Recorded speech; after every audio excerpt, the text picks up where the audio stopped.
Welcome back. Is sustainable fashion a myth? Twig, a leading South African sustainable fashion and beauty non-profit, is on a mission to inspire a fashion and textile industry that's sustainable. One of the ways the solution-driven platform champions this path is by hosting the annual Twig Sustainable Fashion Awards. The awards celebrate designers, innovators, influencers and activists who inspire change in fashion. I'm joined now live by the founder of Twig, Jackie May. Jackie, great to have you on Newsnight this evening. Before we get into a little bit more depth about the awards themselves, just give us a broad overview of all the work that Twig does to drive this issue of sustainability. Sorry, I was on mute. Hi, thank you for having me on your show.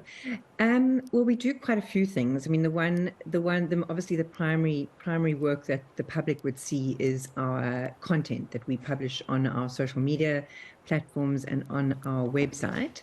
And then we do a swap shop once a month at a plastic-free grocer in Cape Town. And we have held a Africa Textile Talks. The first one in person this year was phenomenal. We've done them online for 2 previous years. And this year we're hosting, what we're going to talk about now, is the 5th annual Twig Sustainable Fashion Awards. And then we also are doing, at the moment, we're doing an incredible fashion showcase rather, at the Mount Nelson Hotel with five fantastic slow fashion designers in Cape Town. So yeah, that keeps us busy. And it's all about trying to promote and push the idea of circularity and sustainability using fashion as a medium of expression. So give our viewers at home an idea of what classifies or what constitutes sustainable fashion. Does it have to be recycled or second-hand, or how does one achieve sustainable fashion for ordinary consumers?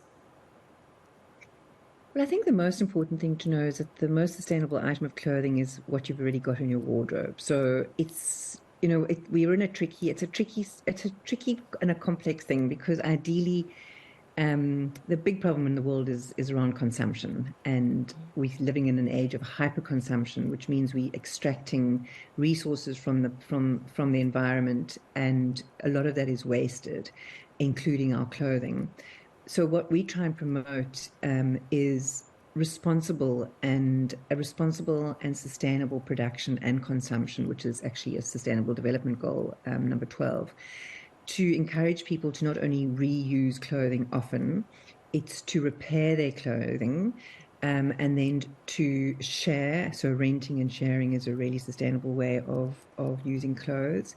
And then if you're going to buy and own clothing, or to buy clothing, is to really look for brands and labels that are producing clothing in a sustainable way, which would mean they're using fabrics that are sustainable and strong and long-lasting, and also making use of pattern cutting and fabrics that can be either recycled and upcycled after you've finished using them, or when they've got to the end of their lives. And I'm trying to think what else there is, but there's quite a lot to think about. And you don't have to think about it all simultaneously when you're looking for clothing to buy. You can just identify 1 or 2 of those characteristics of fashion and hold on to those. So fashion is such a complex reflection and expression of society in general, because as soon as we start talking about sustainability, then we've also got to look at marketing, consumerism, poverty. And unfortunately, we're in a position where if you're looking at clothing that is well made, that's from a brand that follows sustainable practices, probably you're going to be paying a little bit more for it. But many South Africans, living on the poverty line, all that they have access to and all that is really forced upon them repeatedly in these cycles of, buying something that's never made to last is cheaply made items. And then we also have to look at the whole textiles industry and where we import from. What about manufacturing in South Africa and using South African designers and makers adds to that sustainability? I'd just like to touch on your first point about the cost of sustainable clothing. When you walk around a lot of our our sort of suburbs and neighborhoods, there are a lot of people selling secondhand clothing, and a lot of that clothing is actually really good quality, and it's made by local designers. If you go and look, clothing that's sold on the side of the road, hanging off fences, a lot of that clothing it's got local retailer labels on it. There are organizations that facilitate the sale of clothing through those channels. And that's really not expensive at all. And a lot of it is really good quality. And buying secondhand clothing or buying end-of-use clothing is incredibly sustainable because you're keeping that clothing out of landfill.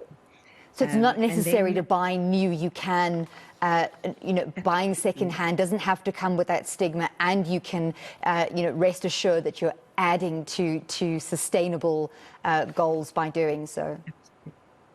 And then we've got a fabulous master plan that is a stakeholder commitment by retailers and government to support the growth of manufacturing of local clothing, to ensure that our retailers are stocking and offering our consumers and customers many more clothes, or much more, a bigger percentage of clothing that's locally made. So that's really encouraging as well. And I believe that the stakeholders and the retailers are very committed to the targets that have been set by themselves and alongside government. So that's really encouraging. And then we mustn't forget that we live in a country with incredible raw materials that are used all over the world for fashion and for clothing, and that includes our wonderful mohair industry, our wool industry, and we've also got a very big, it's not big by other countries' comparison, but we do have a cotton industry, a cotton sector, and a lot of it gets exported to be beneficiated and used elsewhere, but we are contributing to a slow, sustainable fashion industry, a global fashion industry, which is really exciting. Jackie, I'd like to talk about the awards because, fashion is made to be fantastic. Some people might have a misconception that sustainable fashion and an awards night might be, not quite as fabulous or as high-end as a glitzy haute couture event. What is the aim of the awards? What kind of designers have you pulled in, and how does it work? Well, we've got, over the years it's developed and it's changed.